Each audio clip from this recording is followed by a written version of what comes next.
Weapons? Nah. Armour? Pfft. But accessories? Now they're the real deal. So what if we could only use these to attack and defend ourselves during a playthrough? Which, bear with me, I know on paper sounds pretty implausible, however not impossible. Maybe. Oh, for flip's sake. I don't know actually, because some of the biggest problems we'll face is not only dealing enough damage to defeat bosses in time, but actually obtaining that source of damage in the first place. Before anything else though, let's lay down the rules. I'm not grabbing it because it's a bomb. 1. All player dealt damage must be a result of accessories. 2. No armor or other equipment allowed. Well, other than pets. And 3. Tools, tiles and consumables are allowed, as there's a good chance would be soft-locked otherwise. Oh, and there is a little catch to this challenge that'll spice it up like a vindaloo on a Tuesday night. Yeah, that's our accessory slots. They're there if we need them, but let me tell ya, with the utterly minute number of damage-dealing accessories in the game, this may not help us as much as you'd expect. Anyways, that's enough words, because our crushing priority right now was finding a way of outputting damage, which I mean was gonna take at the very least some mobility and defense to explore. So after looting what we could from some nearby chests and finding the best accessory in the game already, that's it, we peaked! I figured our best bet would be scouring our world top to bottom for as many accessories with defense prefixes as possible. As hell we were gonna need it. And let me tell ya, there's something so incredibly painful about passing up so many fantastic early game weapons while in such dire need. It's like presenting a big glass of quenching poison to someone dying of thirst on a desert island. And things weren't gonna get better for a while, because while we were progressing slowly in terms of our general accessory game, Yes, ice skates. I still didn't have the slightest idea how we were going to pivot into obtaining something like the Shield of Cthulhu. And then it hit me, right while getting our backsides kicked in by our jungle for the first time. We as the player didn't need to deal damage to take down a boss, but could use someone or something else to get that initial golden ticket. I mean, while you could use environmental factors like NPCs and boulders to do the trick, that didn't sound too reliable. Which is why something past me explored years ago was about to make a comeback front and center. You like jazz? Because bees were the answer, a contact damage dealing enemy that targets both the player and other enemies. Now, you may be thinking, yep, so what? How is that supposed to take down a boss? And well, that's where the wondrous additions of the 1.4.1 update come in, actually allowing us to craft beehives, which will then spawn free bees upon breaking. This was it.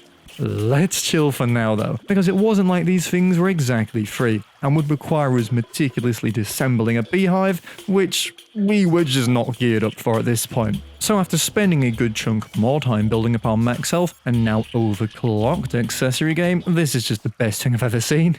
We headed back down to our jungle on a mission of get in, get out, as we needed those hives, which, with my useless attempt to kill some using what I swear bees used to die to this, we managed to just about mine enough manually to make our first few hives. And that, my friends, is our first legal weapon of mass destruction.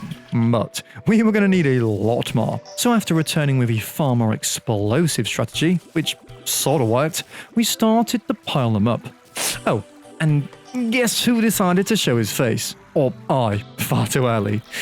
Yeah, there was no chance we'd have him on this one, but just you wait, because we were fully channeling this fight now, with many more useful accessories like the horseshoe and shiny red balloon giving us a much needed boost to evasion.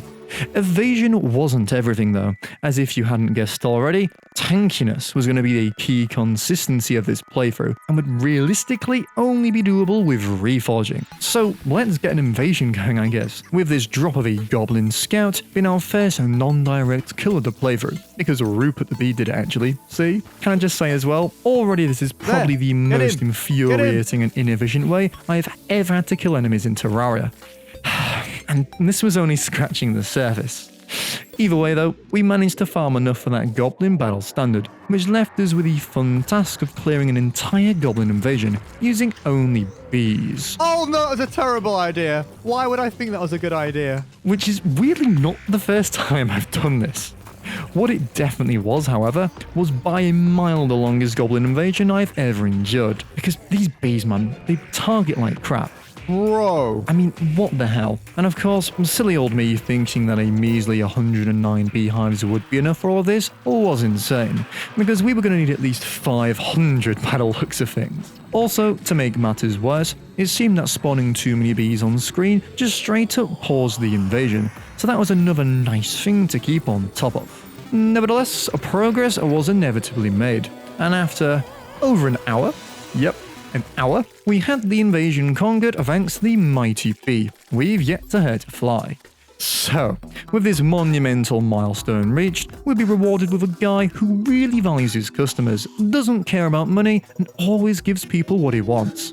Nah, I lied, because it's the Goblin Tinkerer, which for a few reasons would be the most important addition in this playthrough, giving us the opportunity to tinker new accessories and reforge existing ones, hopefully giving us that eye face tank we very much need. And from what I can see, this alone managed to skyrocket our defense up to 44, which would be plenty to let our not-so-friend, but acquaintance Mr. B do all the work for us. So after creating a little doom cage in bee spawning square, it was time to give it a crack, which, as I suspect will happen a lot during this playthrough, would all lie on kill speed rather than survivability, as we were already built like a tank. And well, things were pretty damn slow to start, with the bees not really getting the contact I desired. However, after slowly making it to the eye's second stage, with us actually leaving the box for a while to allow the bees to spread, once returning back to the box, those black and yellow suckers began to seriously pack a punch, and astonishingly,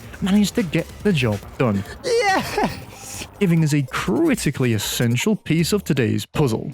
The Shield of Cthulhu, our first means of accessory inflicted damage, and man did that feel good. Interestingly too, I am pretty sure the shield is the only damage dealing accessory that doesn't deal classless damage, meaning we could skill this with percentage damage, crit chance, and other melee buffs. A huge bonus for us that. So what was next? Well, the honourable choice really, as when it came to deciding what boss to defeat first, it was really between these two all along.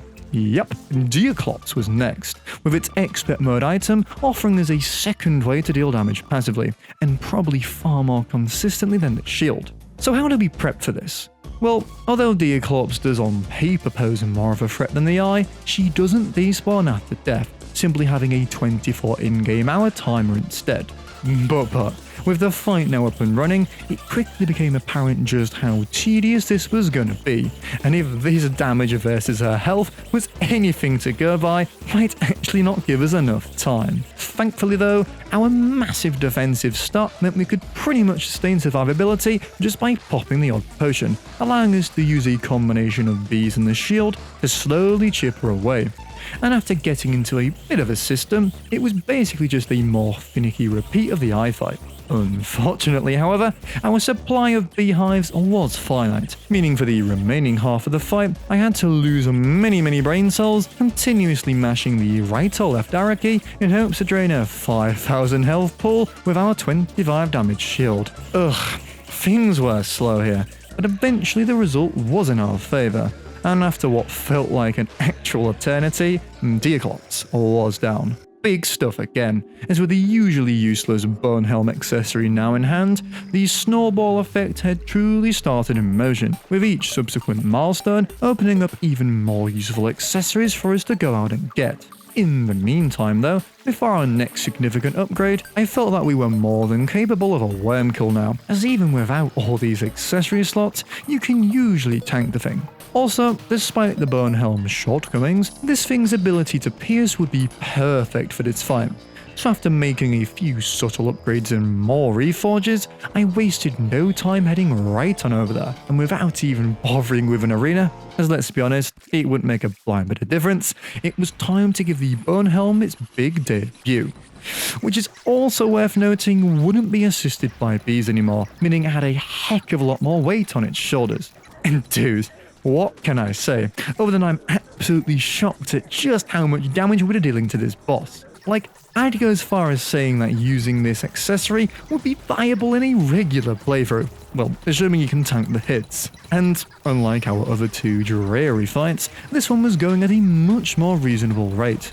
I mean, not quite world record pace, but short enough to give me some satisfaction after already spending God knows how many hours to get here. And just like that, a permanent 17% damage reduction was obtained, which who knows, may make all the difference later on. Right, we're on a roll here, and as mentioned earlier, our next objective would give us a chance at obtaining potentially the most crutch accessory of the playthrough, which I can honestly see us using into the endgame. Oh yeah, we were back in the jungle, folks, because while I can't deny our non-friendly bee acquaintances do have a lot to thank for, I'd much rather adopt some that don't want to kill me. So after building a nice little arena next to one of the few beehives remaining that we hadn't discombobulated, I guess it was time to give it a shot, which before even diving in, I knew wouldn't be as simple as the worm fight. Is A, it's a single target, meaning our bone helm would be mid, and B, and I don't even know why I tried this, spawning essentially the boss's children with not targeted mother,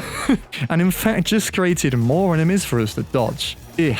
Luckily though, while we were starting to take some more noticeable damage now, our tankiness combined with some well-timed healing should be enough to keep us alive. I tell you what though, we could not be ruthless here, and triggering our shield dash in the right moments was imperative. And yeah, apart from taking bloody ages once again, it did seem we were gonna be victorious. Yes. Man, high defense in free hard mode is just wild. Brilliant stuff. And I hadn't even thought about this until now, but this victory actually gave us two accessories that'd help us offensively. The Hive Pack Expert Mode item, which buffed friendly bees, and of course, the star of the show, and probably this entire playthrough, the Honeycomb, which would release our very own bees, similar to the beehives, whenever we took damage, which was absolutely something we'd be exploiting going forward. Oh, also, hilariously it seems that these bees were true allies this time, because on a quick second kill, we only went and took her out with her own kind. Pure poetry that. Anyways, with the struggles of early pre-hardwood now seemingly in the rearview mirror, I really wanted to pop off and defeat the last few remaining bosses to get us into hard mode. So, eager to see what our newly recruited army could truly do, I wasted no time prepping for Skeletron and attempted that fight the same night. What can I say, man? The results speak for themselves, because for the first time ever in this playthrough, we actually felt proper capable. It's actually crazy just how much damage you can deal at this stage of the game without a weapon in your inventory. Before we get too carried away though, I do think it's worth mentioning that some holes were starting to show in our defenses, as let's be honest, when your main source of damage is generated from taking damage, tankiness wasn't a choice but a requirement. Anyway, with still half the night remaining, our bee sent Skeletron back to the grave, and funnily enough, did present sort of an accessory that could be legal. You see, at first I did deem the Bungle a void as it requires a weapon to use. However, thanks to a loophole, I suppose, in the rules, we could use our tools to activate those crossbones, and as long as the actual damage is dealt with the accessories projectile and not the pick, I don't know, it's fair game. So just like that, we had a way of semi-directing our damage towards foes now. Right, awesome. And now with a solid bit of wealth achieved thanks to our recent boss Blitzkrieg, we could really start to splash out on some spending, which would be needed, because we were approaching yet another defining moment of this playthrough, which even despite the high we're currently riding, could be the end of the road for us. Yep. We had to conjure up a way to defeat the infamous Wall of Flesh. Before we even considered our first attempt though, there was still plenty of accessories we could obtain to make our life easier, which is why I spent so damn long getting this Cobalt shield. Also back at base, I started to tunnel into maxing our crit out, as it may be a long shot, but something tells me getting our Shield of Cthulhu's damage up might make or break the fight, because I'm not holding my breath for just bees alone. At this stage, it also made sense to start preparing our health for the big occasion, which after organically finding our way down there this time, with no elevator required, we wasted no time not only looting as many accessories as possible, like the Obsidian Rose and Treasure Magnet, but also farming bats for the elusive Magma Stone, as this would be compatible with our shield. Yeah, it may not be a game-changing addition to our arsenal, but every little helped. Once this all was obtained, it was time to clear some space, as I highly suspect we were going to need a lot of it. However, with us genuinely clueless regarding an exact amount, I figured a hell bridge from the center all the way to the right would be a great place to start, which after tediously clearing out a bunch of space, as we didn't want our bees to get stuck, was bridged with an extremely long stony platform. Fingers crossed this would be enough. But you know, there's always a chance even an entire small world wouldn't be sufficient, which is why our strategy would be so important. Now then, when it came to this, I really have to give credit to other people here, because I would have never come up with this myself. Basically, as the majority of our damage output relies on taking damage ourselves, we needed to find a way of inflicting that in a controlled manner, which if you're a bit confused why I'm placing random patches of torches with wood above it, would all make sense in a minute. It's genius! You see, by placing sand above our head, we can deal a fast 1 damage to ourselves without the sand piling up thanks to the torches, which with our bee necklace would summon a crap load of bees for us to hopefully send in one huge burst against the wall. You know, a theory is just a theory, so after making a few last minute adjustments, I suppose it was time to give it our first attempt, which immediately was sending some mixed signals, as while the amount of bees we were spawning were plentiful,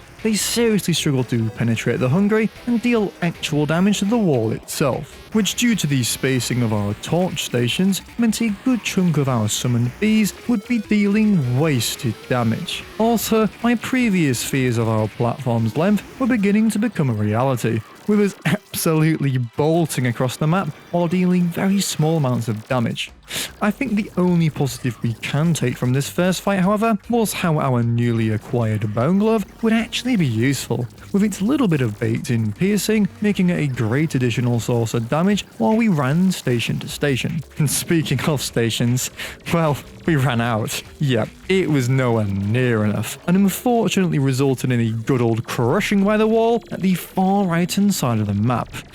Damn it. That definitely posed more of a threat than I originally expected. However, with the wall having less than half health by the end and still half the map available, I was pretty hopeful we could nail it on the second attempt. So after clearing and laying down twice as much bridge from the left side of our map this time, we could substantially increase the amount of bee summoning stations. Also, with the last fight intel proving the bone glove influential, strategically I plan to utilize this a lot more in the next fight, which would you look at that, was now underway. Now, all we needed to do here was a more well-oiled repeat of the last time, as although we did have a ton of space, we've yet to fight the wall in its later super speed stages. Despite this concern though, even once reaching this point, I found the bone glove in combination with just tanking the odd bit of damage just about enough to power through its health bar. And hey, we did it! The wall of flesh was down. This, for many reasons, was a fantastic milestone for us, but with now 3 more night-timed bosses on the horizon,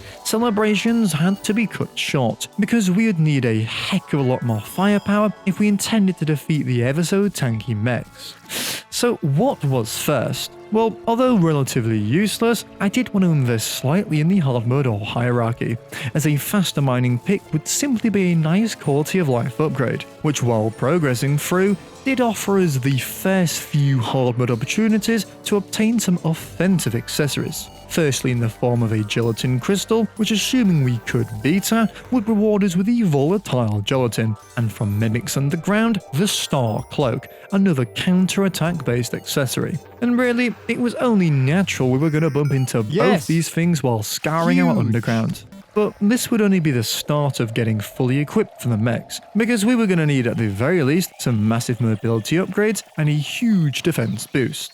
Yeah, we were starting to feel those hits again. And so after farming wyverns for a bit, I made both sets of early hard mode wings, I have no idea if they're stacked by the way, and then once again fully focused on reforging as many accessories as possible with warding, as our primary source of damage would now rely on tanking hundreds of damage rather than just a couple of tens. Okay, we're looking much better now, and figured now was the perfect time to test the water with a queen slime kill, and get our as aforementioned volatile gelatin accessory. So after making a typical little arena in our hallowed snow biome, it was almost time to see what we could do, because beforehand, it only made sense to reconstruct the contraption that got us the wall kill. for two reasons really. One being our newly acquired Star Cloak should make this even more effective than just bees alone, and two, if it ain't broken, don't fix it. And assuming 109 defense was enough to tank this boss, we'd be sorted, which by the looks of things was working an absolute charm.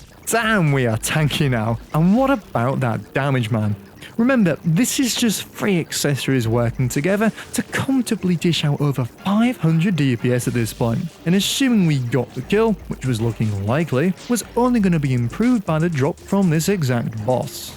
And well, although undeniably longer than a regular weapon-based fight, the Queen Slime was down. Dude, one unsurprisingly chill start to hard mode, and with the volatile gelatin now in hand, for the first time ever, we had a way of dealing damage automatically that didn't require us to take damage ourselves. And yes, in regular play it may be the most disappointing accessory in the entire game, but weirdly in an accessory-only playthrough, I'd put it in the top 5.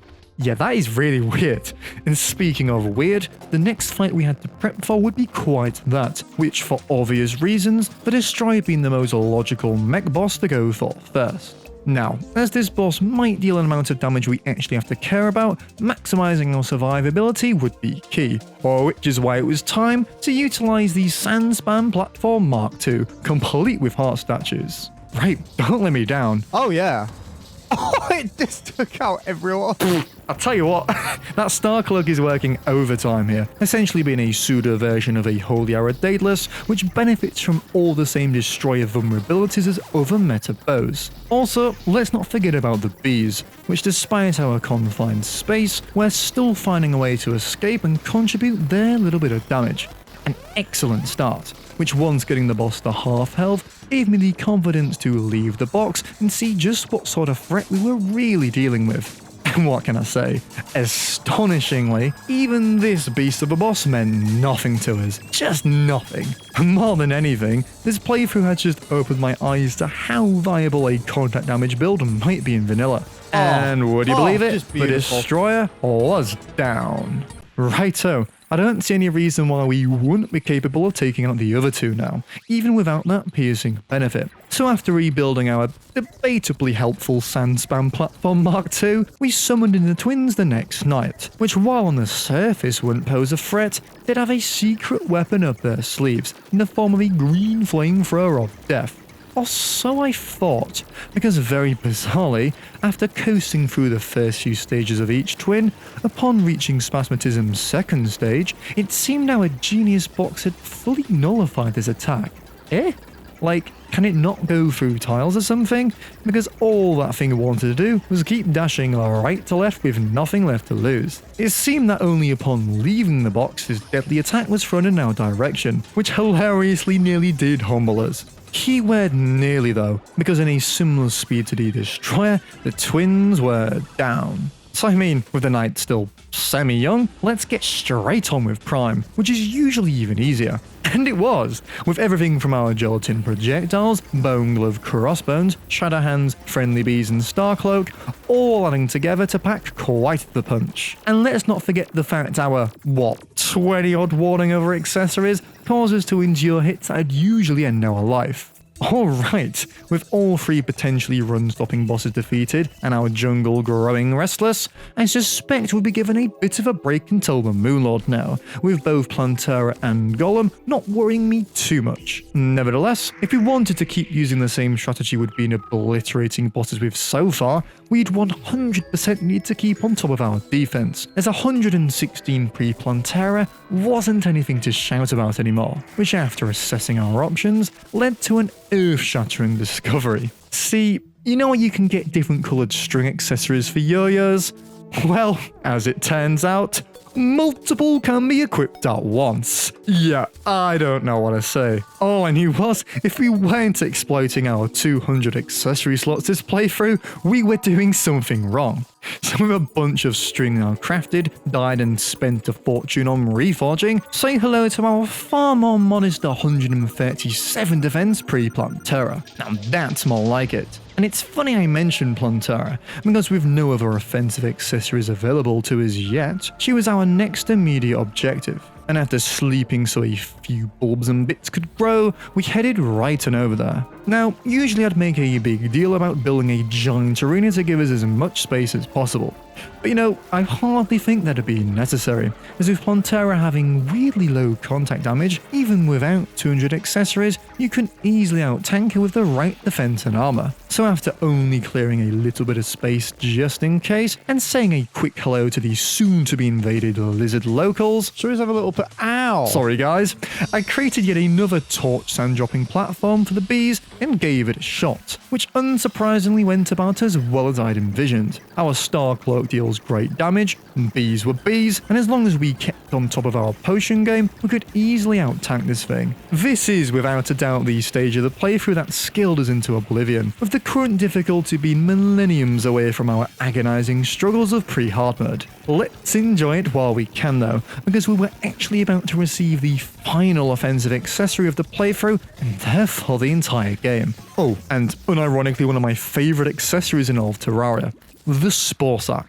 Man, if you've been sleeping on this thing, you're missing out. Basically summoning a bunch of floating spores around the player, which home and deal 70 damage apiece. This would definitely be getting us our golem kill.